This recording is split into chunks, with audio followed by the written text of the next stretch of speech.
Olá, gente, boa tarde.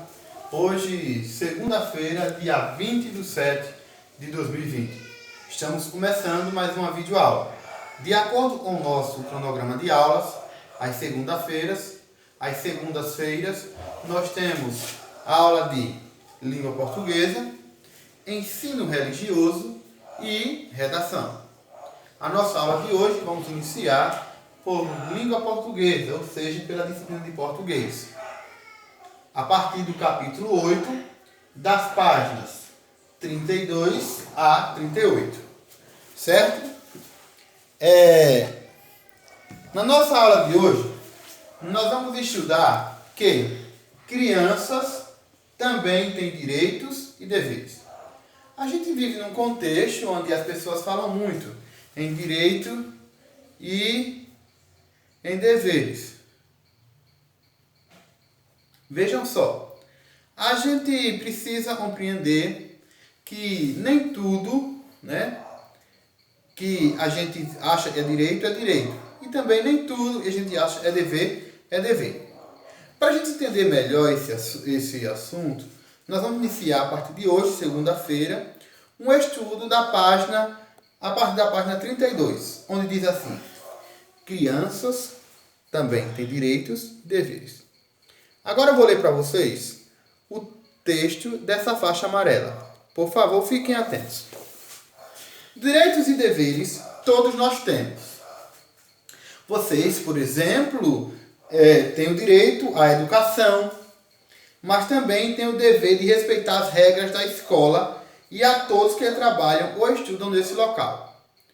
Ter o direito de estudar é um direito que nós temos. Mas esse direito traz consigo alguns deveres, dentre eles, respeitar e cumprir as regras da escola. Assim como também as pessoas que vivem na escola conosco, que convivem conosco, professores, os colegas, todo o pessoal da escola, pessoal de direção, pessoal que faz a limpeza, todo mundo da escola, a gente deve estar sempre atento à manutenção do respeito a essas pessoas. E assim como também as regras que a escola estabelece. Porque se existem regras, é para que sejam cumpridas, certo? A escola é um ótimo lugar para percebermos exatamente isso. Criança também tem direitos e deveres. A escola nos ajuda a reconhecer os nossos direitos, eu digo os nossos, o meu e o de vocês como crianças, e também os deveres, os meus e o de vocês como crianças. Certo? Antes de nós iniciarmos o texto que nós vamos ler a partir da página 34, eu convido vocês a fazerem um cabeçalho na disciplina de língua portuguesa e em seguida colocar lá resposta do módulo página 33 e colocar a resposta que vocês teriam para a letra A, para a letra B e para a letra C aqui dessa página. Eu vou ler cada letra para vocês. Letra A. Todas as pessoas precisam cumprir alguns deveres. Cite algumas regras que você deve obedecer em casa e na escola. Aí você vai descrever algumas regras que você deve cumprir quando está em casa e também quando está na escola. Letra B. Como seria a convivência em casa e na escola se não houvesse regras a seguir? Como vocês acham que nós iríamos conviver na escola e em casa se fosse um lugar sem regras? Um lugar todo liberal, sem regra nenhuma. Aí vocês vão colocar lá no caderno a opinião de vocês. Letra C. Qual é a importância de haver direitos e deveres específicos para as crianças? É importante haver direitos e deveres que são unicamente das crianças? Vocês já acham que sim ou não? Vocês vão responder se sim ou não e dizer por que vocês acham que sim ou que não. Lembrando que para responder essas questões, vocês podem pedir ajuda ou orientação das pessoas que convivem com você. Certo? Sem mais para o caderno, vamos agora iniciar aquilo que o módulo trouxe para nós, a partir da página 34. No início de conversa, diz assim: mesmo o trabalho infantil sendo proibido, muitas crianças trabalham em minas de carvão, no cultivo de alimentos, na criação de animais e em indústrias. Por exemplo, o que você sabe sobre o trabalho infantil? Você aí sabe alguma coisa sobre o trabalho infantil? O que é que você sabe? Converse com seus colegas sobre o assunto. Como nós não estamos na escola física, vocês vão conversar com as pessoas que convivem com você sobre o assunto. Que assunto, professor? Trabalho infantil. O texto expositivo a seguir explica por que as crianças não devem trabalhar. Olha aí, texto expositivo. É o texto que está expondo alguma coisa.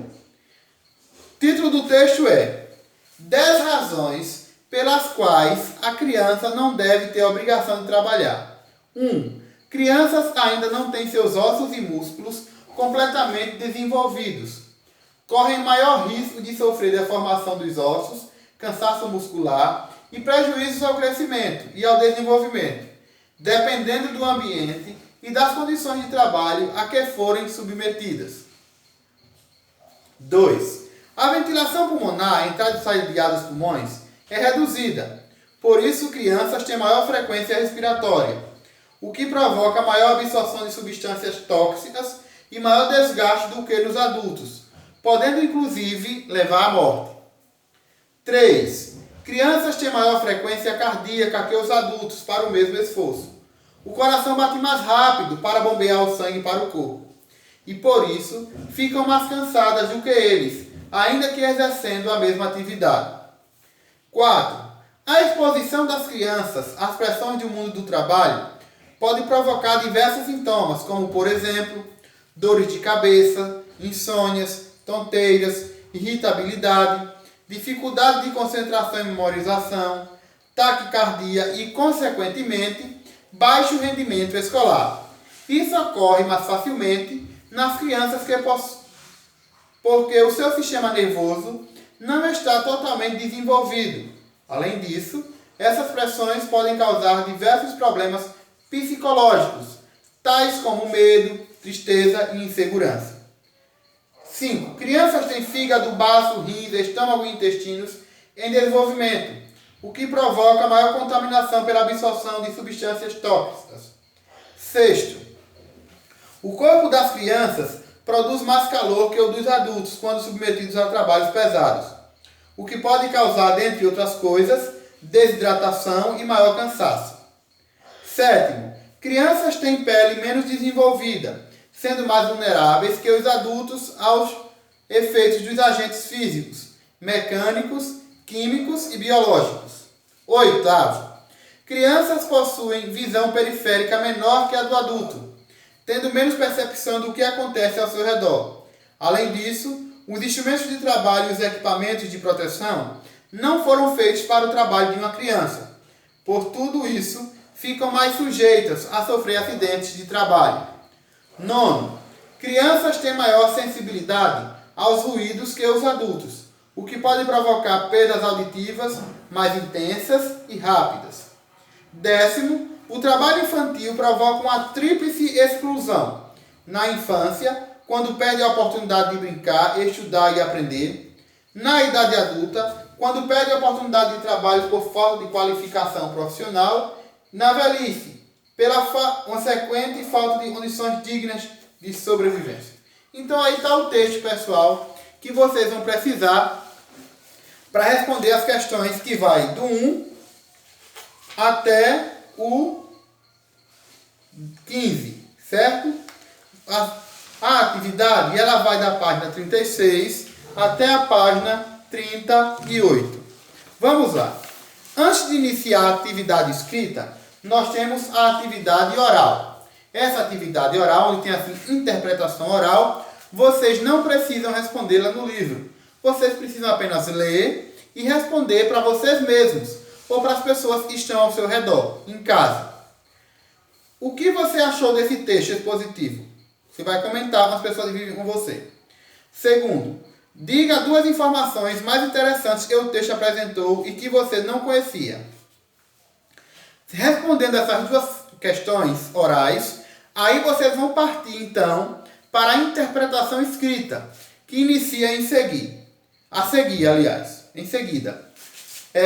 O primeiro diz assim: contorne quantos itens são apresentados nesse texto expositivo. Aí tem 4 opções. Você vai contornar apenas a opção e representa a quantidade de itens que tem no texto expositivo. Segundo, de acordo com o item 1, por que as crianças podem ter o crescimento e o desenvolvimento comprometidos se trabalharem? Vão dizer tudo no texto. De acordo com o 2, aí vocês vão ler cada questão e vão respondendo. Certo?